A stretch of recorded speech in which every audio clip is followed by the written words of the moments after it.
Welcome to my brand new YouTube channel, Makes the Girl POV, where I share my points of view on what's good. Welcome, welcome, welcome. Thank you so much for tuning in. Please subscribe. Please hit that like button. Please comment in the comment section below. And also, please share this video. Let's help get the word out. Thank you so much. How do we change what's going on in the hood? In the ghetto, part 1. Let's talk. It's a complicated situation indeed. How do we turn around what has happened in these poorer communities, which are oftentimes communities of color?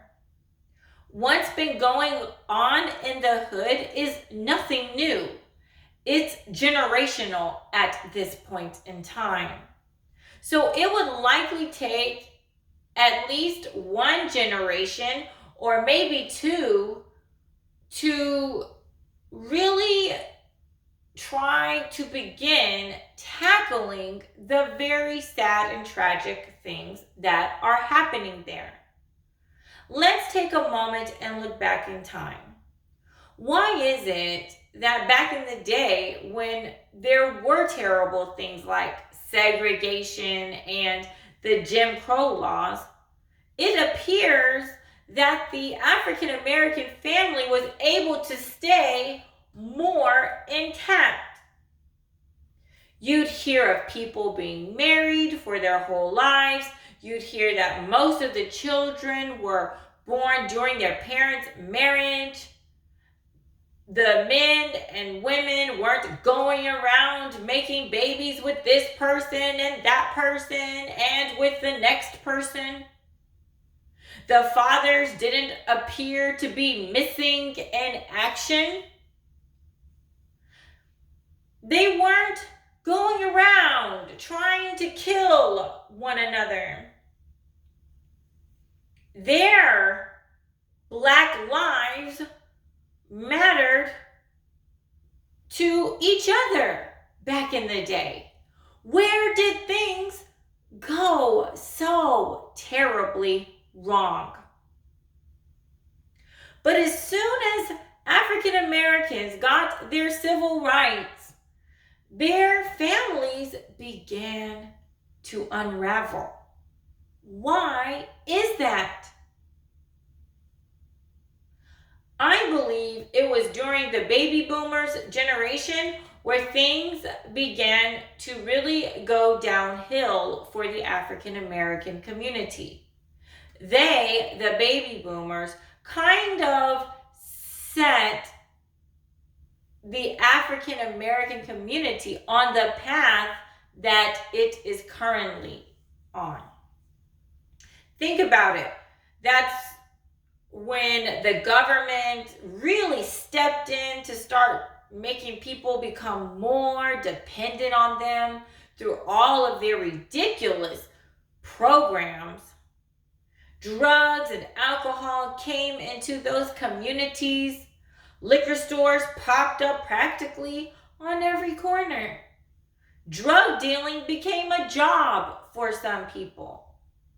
The men began soaring the royal oats with the women all over town, and the women started to forget how to keep their legs closed. The value of marriage and keeping the family intact left the African American community, and the mothers and grandmothers had to begin to start doing the heavy lifting when it came to child rearing. The men, they were busy making more babies while not taking care of the ones that they already made. The men were also getting in trouble with the law and ending up in and out of jail, or maybe finding themselves doing hard time in prison. I remember telling an older Democrat this once. I told her that I believe that her generation really messed things up for those who came after them. And she got so mad. I mean, so mad. She took it personally. She then came up with excuses as to why things got so bad in the African American community. For instance, she blamed the drugs that came into the community. I responded by saying no one held a gun to the people's head to make them take the drugs. I also told her no one made those men go around to soar their royal oats, impregnating all those women around town. And no one made them not stick around to raise their kids. I also told her that no one made the women spread their legs open either.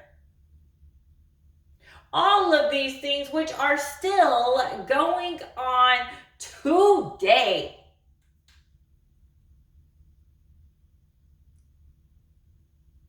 She didn't like any of those things that I said, but you know what they say, the truth hurts. So we have the baby boomer generation, right? Then their children are Generation X and some of Generation Y. And these generations are all caught up in this cycle right now as we speak. And Generation Z isn't starting off on the best foot either in these ghettos. It's now generational, these problems in the hood. I will share my solution to these problems in my part 2 video on this subject matter. It's kind of out there, it's out of the box, and it's very radical. My idea on how to tackle this. I hope that you will tune in for my part 2 and check it out and let me know what you think. So let's talk. What do you believe are the problems in these poorer communities of color? Do you agree that it was the baby boomer generation that helped put us on the path that these communities are now on? Do you agree that the government helped create this perfect storm? Have any other thoughts that you'd like to share? Please comment in the comment section below and I'll see you there.